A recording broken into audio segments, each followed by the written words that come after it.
الحمدللہ رب العالمین والصلاة والسلام علی رسولہ الکریم اما بعد۔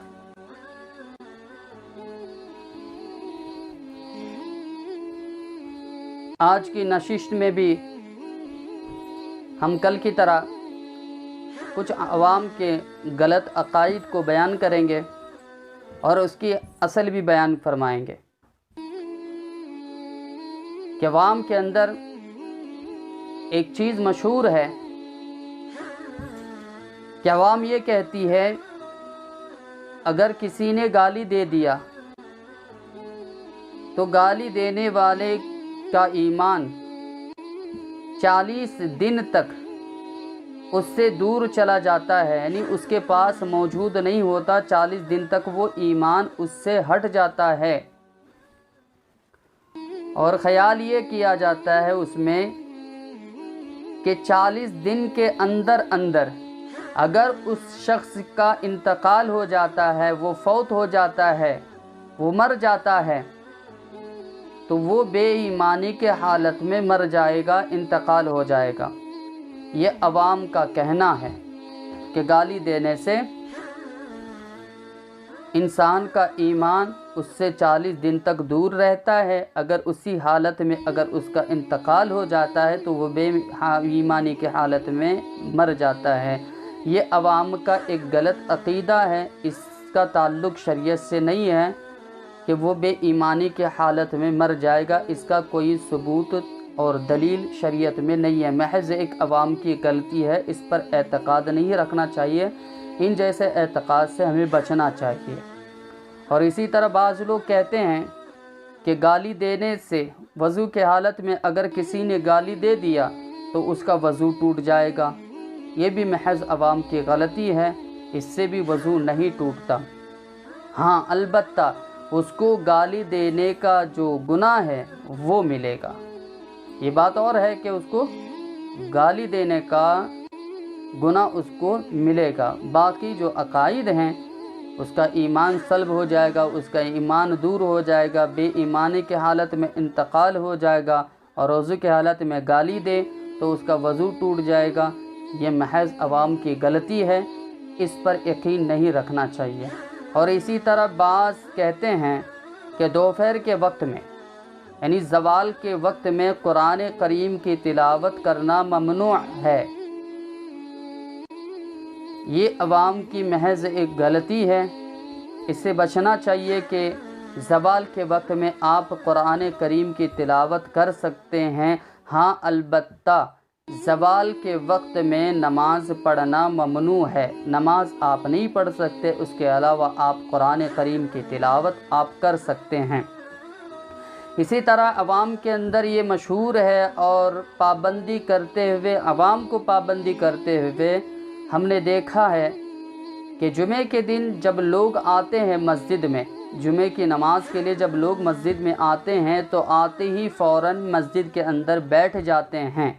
اس کی تھوڑی دیر بعد اٹھ کر نماز پڑھنا شروع کر دیتے ہیں، یعنی سنتیں وغیرہ پڑھنا شروع کر دیتے ہیں، اور خیال یہ رکھا جاتا ہے کہ مسجد کے اندر آتے ہی نماز نہیں پڑھنا چاہیے، بلکہ تھوڑی دیر بیٹھ کر اس کے بعد نماز کے لیے کھڑا ہونا، یہ اس کو ضروری سمجھتے ہیں۔ ہاں البتہ اگر کوئی دور دراز سے چل کر آ رہا ہے، جس کی سانس پھول رہی ہے، وہ آدمی اگر اپنی سانس کو ہلکا کرنے کے لیے اگر تھوڑی دیر بیٹھ کر پھر اٹھ کے نماز پڑھتا ہے تو اس کے لیے گنجائش ہے، وہ کر سکتا ہے، لیکن یہ آدمی کا یہ عقیدہ رکھنا، یہ خیال سے بیٹھ جانا کہ بیٹھنے کے بعد ہی سنت پڑھ سکتے ہیں، اس سے پہلے سنتیں نہیں پڑھ سکتے، یہ محض عوام کی غلطی ہے، اس سے بچنا چاہیے، ایسا نہیں کرنا چاہیے، آپ فوراً آ کے بھی سنتیں پڑھ سکتے ہیں۔ اور اسی طرح مشہور یہ ہے کہ پیر سے یعنی شیخ سے، جس سے ہم مرید ہیں، اس کے ساتھ مریدنی کا نکاح، یعنی جو عورتیں بیعت ہوتی ہیں کسی پیر سے مرید بنتے ہیں، یہ کہا جاتا ہے کہ پیر کے ساتھ مریدنی کا نکاح درست نہیں ہے، نہیں کرنا چاہیے، یہ عوام کا عقیدہ ہے۔ لیکن میں آپ کو بتاؤں کہ ہمارے نبی محمد الرسول اللہ صلی اللہ علیہ وسلم ان کے تمام بیویوں کے لیے پیر ہی تھے، سب بیویوں کے پیر تھے آپ صلی اللہ علیہ وسلم۔ تو یہ غلط عقیدہ ہے کہ پیر صاحب سے مریدنی کا نکاح درست نہیں ہے، یہ غلط ہے۔ نکاح کرنا چاہے تو کر سکتی ہے۔ اور اسی طرح یہ بات بھی مشہور ہے کہ میاں بیوی ایک ہی پیر سے مرید نہ بنے، ایک ہی پیر سے میاں بیوی بیعت بھی نہ کرے۔ لوگوں کا خیال یہ ہے کہ اگر میاں بیوی دونوں ایک ہی پیر سے مرید بنتے ہیں، بیعت کرتے ہیں، تو دونوں میاں بیوی آپس میں بھائی بہن بن جائیں گے۔ یہ لوگوں کی غلط سوچ ہے، اس سے میاں بیوی بھائی بہن نہیں بنیں گے، کیونکہ صحابہ کے دور میں اللہ کے رسول صلی اللہ علیہ وسلم جب صحابہ کے درمیان تھے تو اللہ کے رسول صلی اللہ علیہ وسلم کے ہاتھ پر صحابہ کرام بھی بیعت ہوئے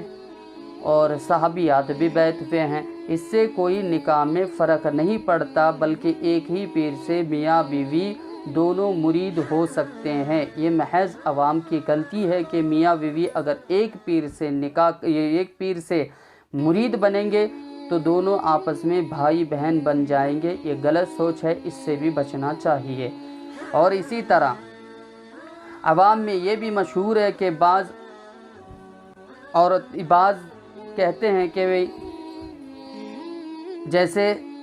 چاند گہن اور سورج گہن کے موقع میں عورتیں کا کچھ غلط عقائد ہیں۔ وہ یہ سوچتی ہیں کہ چاند گہن کے موقع میں حاملہ عورت کو چاقو سے کوئی چیز کاٹنی نہیں چاہیے اور کھانا پینا بھی بند کرنا چاہیے۔ کھانا پینا کو ممنوع سمجھتے ہیں، کاٹنے کو بھی ممنوع قرار دیتے ہیں، اور عقیدہ یہ رکھا جاتا ہے کہ اگر اس وقت میں چاند گہن ختم ہونے سے پہلے اگر کوئی حاملہ عورت کسی چاقو یا چھری سے کوئی پھل یا کوئی پیاز وغیرہ یا سبزی وغیرہ کاٹتی ہے تو عقیدہ یہ رکھا جاتا ہے کہ اس کے پیٹ میں جو بچہ ہے اس کا کان کٹ جائے گا۔ تو اس کا تعلق چاقو سبزی کاٹنے سے نہیں ہے، بلکہ اس کا تعلق اللہ کی ذات سے ہے۔ اگر اللہ تعالیٰ اس کو صحیح سالم پیدا کرنا چاہے تو پوری دنیا کے لوگ بھی اس کو نہیں روک سکتے، اور اگر اللہ تبارک و تعالیٰ اس کو معذور پیدا کرنا چاہتے ہیں تو پوری دنیا کے لوگ بھی مل کے حاملہ عورت ایک لقمہ بھی نہ کھائے تو بھی اس کو معذور بننے سے نہیں روک سکتی۔ تو یہ بھی محض ایک غلطی ہے۔ لوگ تو اس میں چاند گہن اور سورج گہن میں تو کھانے پینے کو ممنوع تو قرار دیتے ہیں، لیکن کاروبار برابر کرتے رہتے ہیں، کاروبار بند نہیں کرتے اور گناہ کرنا نہیں چھوڑتے، گناہ کو بھی برابر کرتے رہتے ہیں اور کاروبار بھی برابر کرتے رہتے ہیں، صرف کھانے کو ہی ممنوع قرار دیتے ہیں۔ یہ محض غلط ہے، غلط سوچ ہے انسان کی، اس سے بچنا چاہیے، اس سے بچنا ضروری ہے۔ اور اسی طرح بعض عوام کے اندر یہ مشہور ہے کہ پیرنی کو پیر صاحب سے پردہ نہیں ہے، یعنی جو عورت جس پیر سے مرید ہو رہی ہے، بیعت ہو رہی ہے، عوام یہ کہتی ہے کہ اس کو پردہ کرنے کی ضرورت نہیں ہے، کیونکہ پیر صاحب اس مریدنی کے لیے باپ کے درجے میں ہے۔ یہ عوام کا خیال ہے، لیکن جس طرح عام مردوں کے لیے اس عورت کا پردہ کرنا ضروری ہے، اسی طرح پیر صاحب سے بھی پردہ کرنا ضروری ہے۔ تو یہ عوام کا خیال رکھنا کہ اگر کوئی عورت کسی پیر سے بیعت ہوتی ہے تو وہ بیٹے کے مانند ہوتی ہے، پیر باپ کے مانند ہوتا ہے، اس لیے باپ بیٹی میں پردہ نہیں ہوتا، اسی لیے مریدنی کو بھی پردہ کرنا ضروری نہیں ہے۔ یہ محض عوام کی غلطی ہے، پیر صاحب سے بھی پردہ کرنا عورتوں کے لیے ضروری ہے۔ اللہ تبارک و تعالی ان جیسے فساد والے عقائد سے محفوظ رکھے۔ اور اسی طرح بعض لوگ اکثر ہم نے یہ راستے میں چلتے ہوئے دیکھا ہے کہ جب ہم کہیں جا رہے ہوتے ہیں کسی کام کے لیے یا آفس کے لیے یا کوئی اہم کام کے لیے جب جاتے رہتے ہیں، تو راستے میں اگر ہمارے سامنے کوئی بلی گزر جاتی ہے، اور لوگ اس میں دو طرح کے خیال رکھتے ہیں۔ اگر بلی ہمارے سامنے سے اس طرح گزری کہ ہمارے دائنی طرف سے وہ نکل گئی، تو عوام کا خیال یہ ہے کہ اس وقت رکنا نہیں چاہیے بلکہ فوراً چلے جانا چاہیے، اس سے کام اچھا ہوگا۔ اگر کوئی بلی بائیں طرف سے نکلتی ہے، نکل کر ہمارے سامنے سے گزر جاتی ہے، تو اب یہ شخص جس کے سامنے سے بلی گزر کر گئی ہے، اب اس کا خیال یہ ہے کہ جب تک 3 آدمی یہاں سے نہیں گزریں گے تب تک میں نہیں گزروں گا۔ اگر میں 3 آدمی کے گزرنے سے پہلے میں گزر گیا تو میرے ساتھ برا ہوگا، میرے ساتھ کوئی خراب معاملہ ہو سکتا ہے۔ اور اگر کوئی آدمی ایسے علاقے میں چل رہا تھا جہاں لوگوں کا آنا جانا کم ہے، جیسے جنگل وغیرہ میں، کھیتی باڑی میں، وہاں کوئی اگر بلی چلی جاتی ہے، تو اگر وہاں تو امکان نہیں ہے کہ 3 آدمی گزر جائے، نام و نشان نہیں ہے آدمی کا اس کے علاوہ، تو اس وقت آدمی یہ کرتا ہے کہ 3 مرتبہ اس جگہ پہ تھوک دیتا ہے، پھر اس کے بعد میں نکل جاتا ہے۔ تو یہ بھی محض عوام کے غلط عقیدے ہے، اس سے بچنا چاہیے، ان جیسوں کے اوپر عقیدہ نہیں رکھنا چاہیے، کیونکہ زندگی کا خراب ہونا اور اچھا اور برا، انسان کے ساتھ نقصان اور فائدے کا دار و مدار جو ہے وہ اللہ کی ذات کے ساتھ ہے۔ کسی کو برا یا کسی کو نقصان فائدہ پہنچانے والی ذات صرف اللہ کی ہوتی ہے۔ کسی بلی میں، کسی جانور میں یہ طاقت نہیں ہے کسی کو نقصان پہنچائے، کسی کے کام میں خرابی پیدا کر سکے۔ اسی لیے ان جیسے عقائد سے ہمیں محفوظ ہونا چاہیے۔ اللہ تبارک و تعالیٰ سے دعا ہے کہ اللہ تبارک و تعالیٰ ان جیسے غلط عقائد سے ہم سب کی حفاظت فرمائے، اور اللہ تبارک و تعالیٰ ہمیں صحیح عقیدے پر قائم اور دائم رکھے۔ وآخر دعوانا ان الحمد للہ رب العالمین۔